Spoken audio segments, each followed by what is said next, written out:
नमस्कार, स्वागत है आपका न्यूज बाइस्कोप में। मैं हूं आसिया। तो एनडीए ने अपनी 243 सीटों के उम्मीदवार घोषित कर दिए हैं। अब इन 243 उम्मीदवारों को किस आधार पर टिकट मिला है?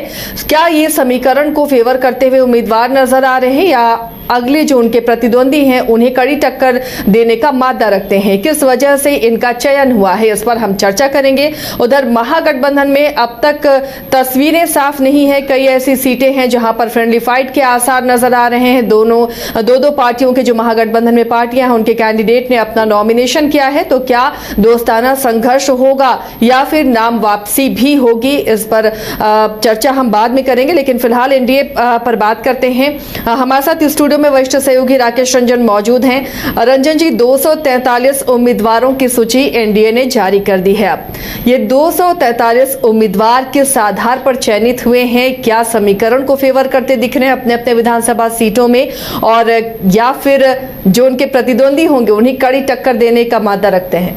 या देखिए, ये सारी चीज़ों पर वो खरे उतरते हैं, इसीलिए उनका चयन हुआ है। जो उनकी योग्यता है, जो समाज सेवा के क्षेत्र में उनकी भूमिका रही है आज तक, उस आधार पर टिकट मिलती है। लेकिन बिहार में जाति भी एक फैक्ट है, आप उससे इग्नोर नहीं कर सकते। तो आज हम ये देखेंगे कि एनडीए ने जातीय समीकरण को साधने के इरादे से किस तरह से प्रत्याशी जो है वो दिए हैं, किस पार्टी ने किस जाति पर ज़्यादा दांव लगाया है, इसकी भी हम चर्चा करेंगे।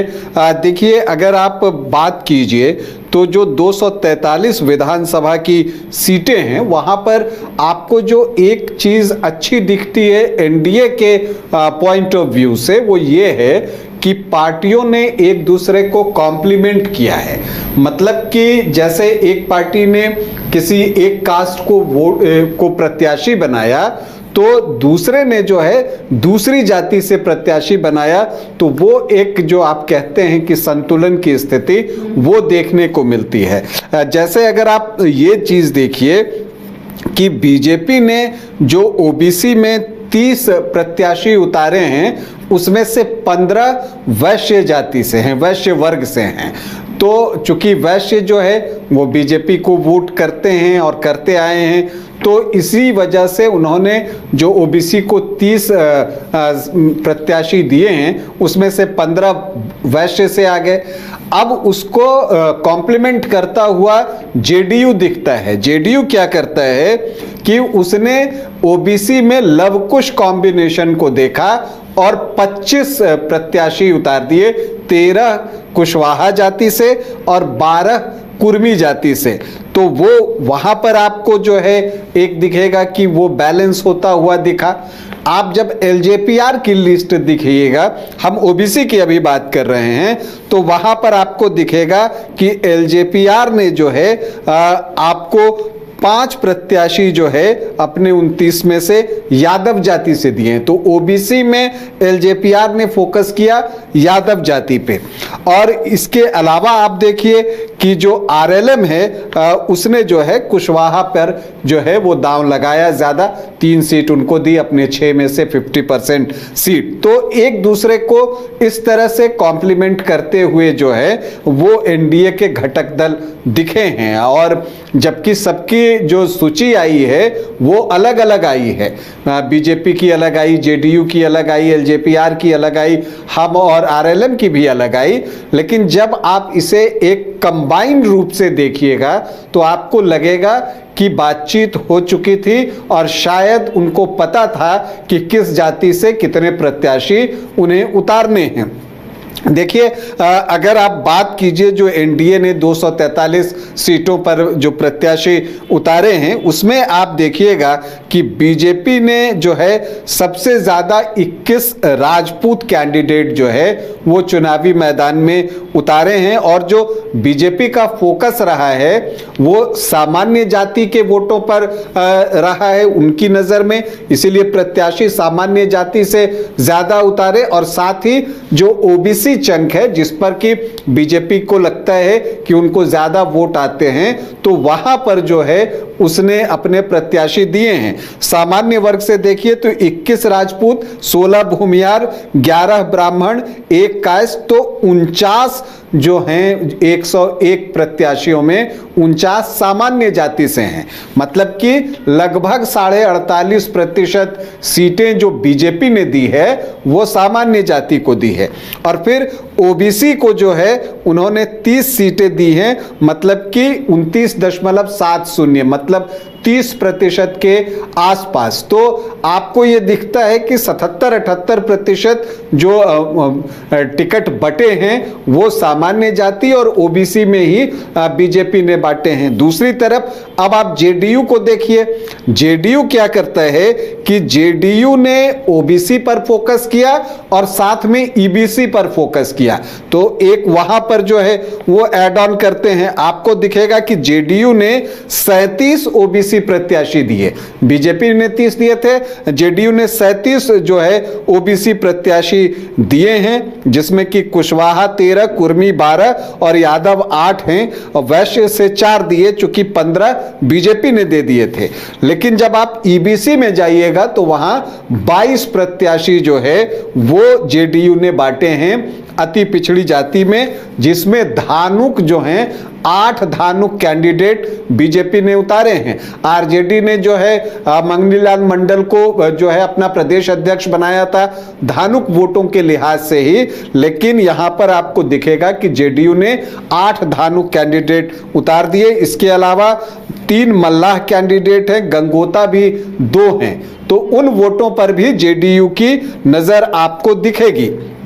अगर आप एलजेपीआर की बात कीजिए तो उसने जो है सामान्य जाति से 10 प्रत्याशी चुने हैं, लगभग 34.5%, और उनका अगर आप देखें फोकस तो उन्होंने जो है अपने सीटों में अगर आप देखिए तो 8 एससी वर्ग से प्रत्याशी दिए हैं, चूंकि उन सीटों पर वो चुनाव लड़ रहा है 27.5% के आसपास। तो जब आप ओवरऑल एनडीए को देखते हैं तो आपको दिखेगा कि जो 243 सीटें हैं उसमें एनडीए ने जो है 37 राजपूत कैंडिडेट उतारे हैं, 32 भूमिहार कैंडिडेट उतारे हैं, 14 ब्राह्मण कैंडिडेट हैं, कायस्थ 2 हैं। तो कुल जो सामान्य जाति के प्रत्याशी हैं वो 85 हैं।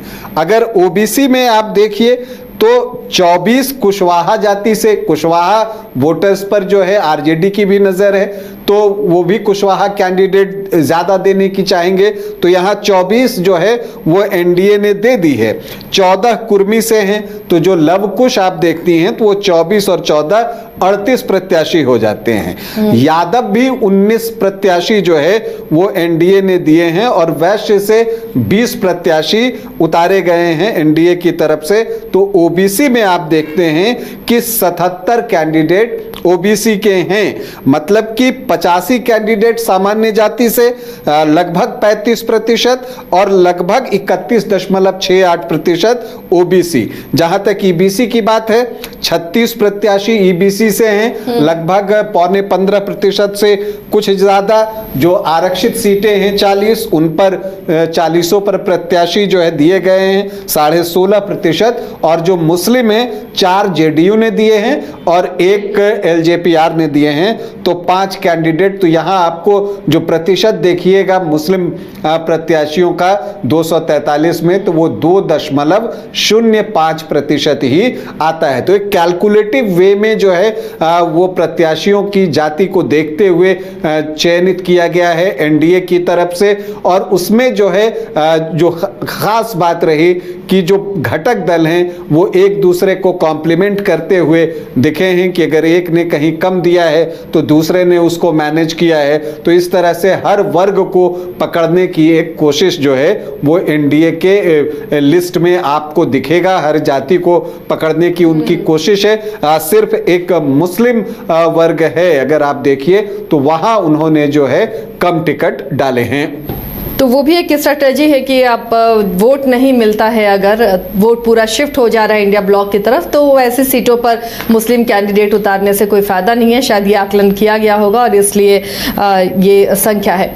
चलिए, तो ये पूरा एनडीए की लिस्ट और किस तरह से जातीय समीकरण को देखते हुए, सीटों को देखते हुए यहाँ कैंडिडेट का चयन किया गया है, उस पर हमने चर्चा की है। और अब जब प्रत्याशी सामने आ गए हैं तो मुकाबले पर भी बात करते हैं कि अब विधानसभा सीटों में मुकाबले कैसे नजर आएंगे। तो सर आज बात करेंगे सिमरी बख्तियारपुर में, क्योंकि कैंडिडेट सामने आ गए हैं, तो यहाँ का मुकाबला कितना दिलचस्प होगा और रिकॉर्ड्स कैसे रहे हैं, क्या कैंडिडेट चेंज हुए हैं या उसी कैंडिडेट पर भरोसा जताया है पार्टियों ने। रंजन जी, अगर सिमरी बख्तियारपुर को आप स्कैन करते हैं तो पिछले रिकॉर्ड से इस बार के प्रत्याशी कितने मैच खाते हुए नजर आ रहे हैं?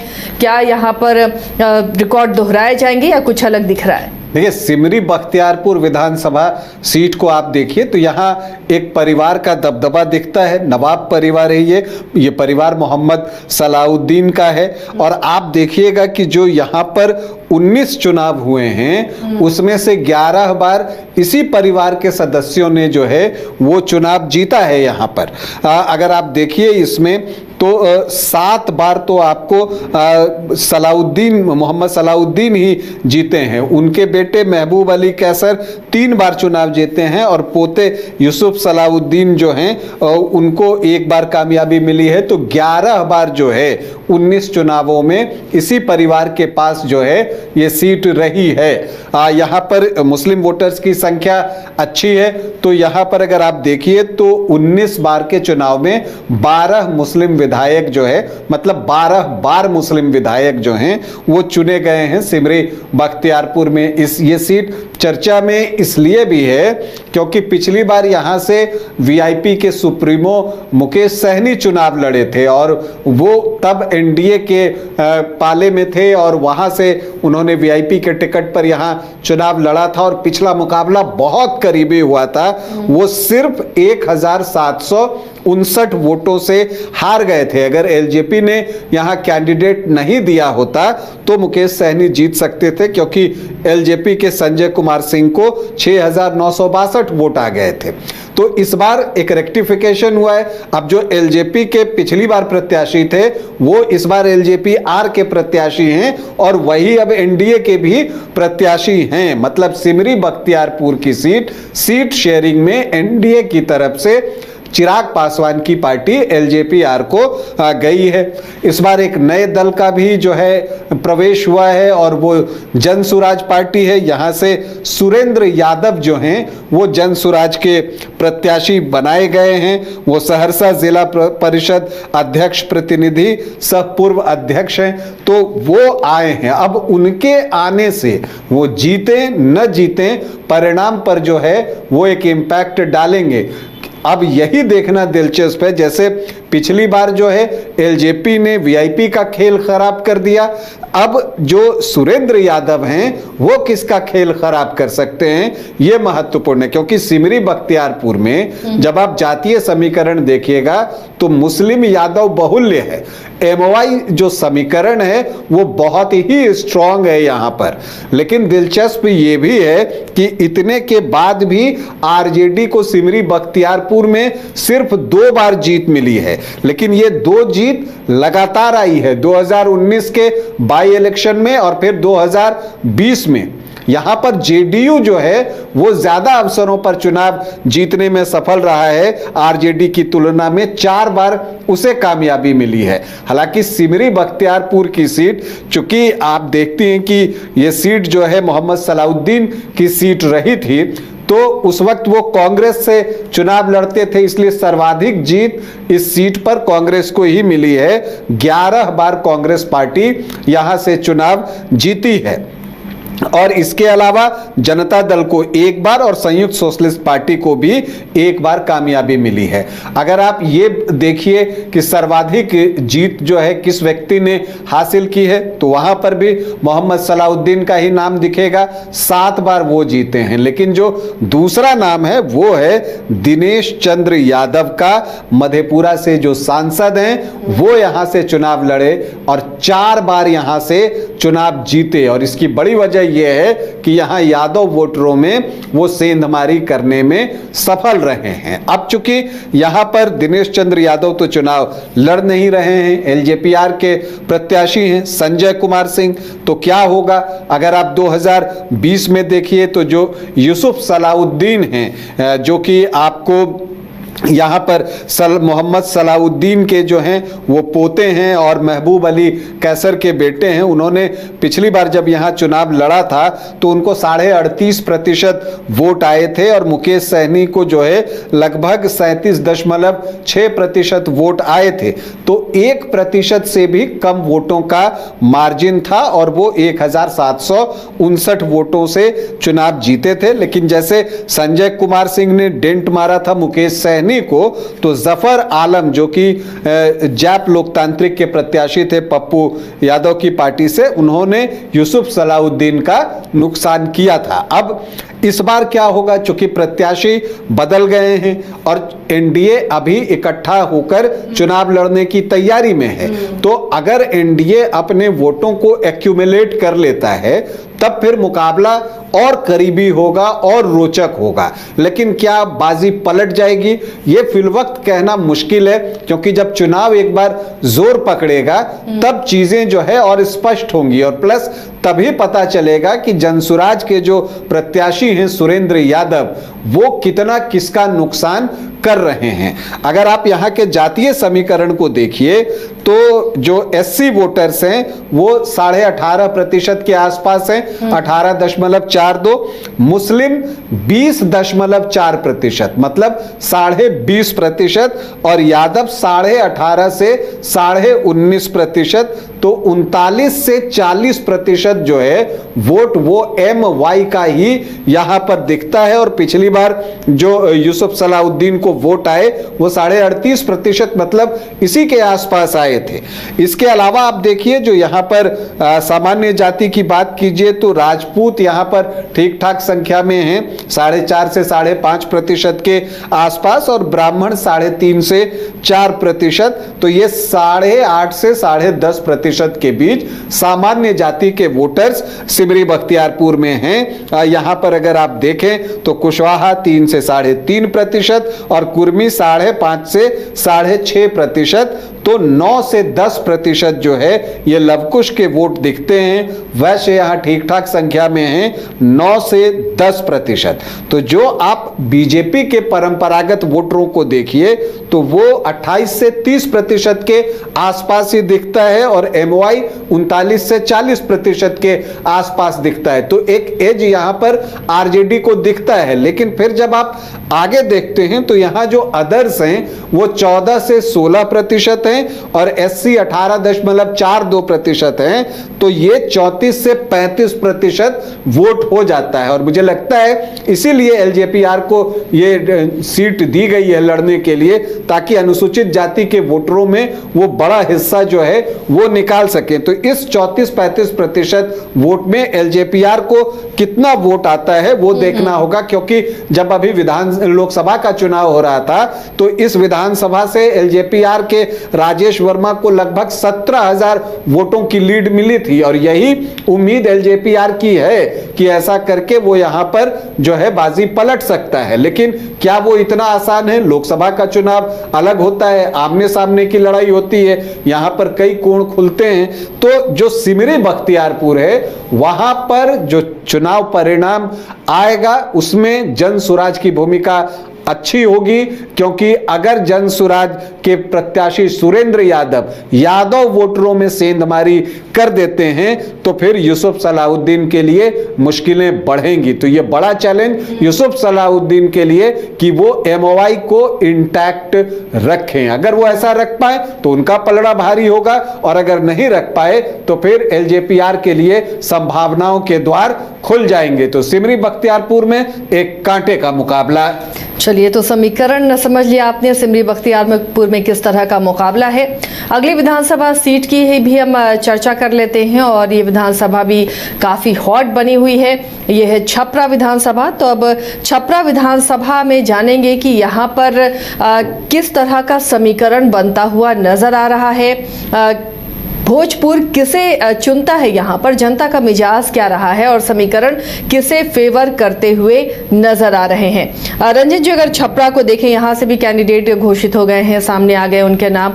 अब यहाँ पर किस तरह का मुकाबला दिख रहा है? पिछली बार की तुलना में इस बार की लड़ाई कितनी दिलचस्प बनती हुई दिख रही है? छपरा का चुनाव इस बार बहुत दिलचस्प हो गया है और ये सीट वीआईपी सीट हो गई है, हाई प्रोफाइल सीट हो गई है, क्योंकि भोजपुरी फिल्मों के स्टार एक्टर और स्टार सिंगर खेसारी लाल यादव खुद यहां से चुनाव लड़ रहे हैं। पहले यह चर्चा थी कि जो उनकी पत्नी हैं चंदा देवी, वो यहां से चुनाव लड़ेंगी, लेकिन कुछ तकनीकी कमियां थी वहां पर वोटर लिस्ट के साथ, तो फिर इस वजह से यह तय हुआ कि खेसारी लाल यादव ही यहां से चुनाव लड़ेंगे। खेसारी लाल यादव छपरा के ही रहने वाले हैं और उनकी हमेशा ये कहते हैं कि उनको बिहार के लिए जो है कुछ करना है। खेसारी लाल यादव जो हैं छपरा के रसूलपुर प्रखंड के धंडी गांव के मूल निवासी हैं। तो एक तो खेसारी लाल यादव जो है वो आ गए, तो एक बड़ा नाम यहां पर उतर गया और एक ये सेलिब्रिटी सीट हो गई। लेकिन दूसरी तरफ जो है बीजेपी ने इस बार अपने सिटिंग विधायक का टिकट काट दिया है। सीएन गुप्ता का टिकट कटा है, उम्र की वजह से उनका टिकट कट गया और उनकी जगह बीजेपी ने एक कार्यकर्ता को टिकट दिया है और वो जो हैं छोटी कुमारी उनका नाम है। हालांकि जिप अध्यक्ष रह चुकी हैं और उनके जो पति धर्मेंद्र शाह हैं और ये बीजेपी में काफी समय से ये लोग सक्रिय रहे हैं, तो उनको टिकट जो है बीजेपी ने दिया है। हालांकि लोकल स्तर पर कुछ विरोध भी है, लेकिन यहां पर जो छोटी कुमारी को बड़ी जिम्मेदारी बीजेपी ने दी है, क्योंकि उनके सामने खेसारी लाल यादव का चैलेंज होगा। और यहां से जो जनसुराज के प्रत्याशी हैं जयप्रकाश सिंह, वो भी हिमाचल प्रदेश कैडर के पूर्व आईपीएस ऑफिसर हैं, तो यहां पर एक मुकाबला जो है वो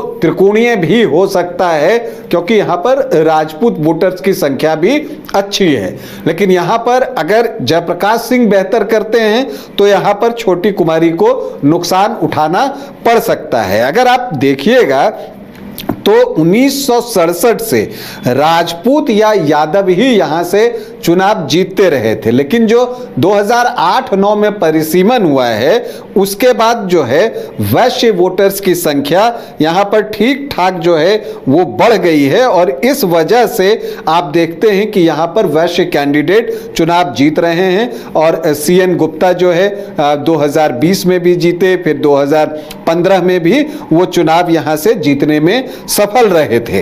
तो अब ऐसे में जो मुकाबला है वो छोटी कुमारी और खेसारी लाल यादव के बीच में है।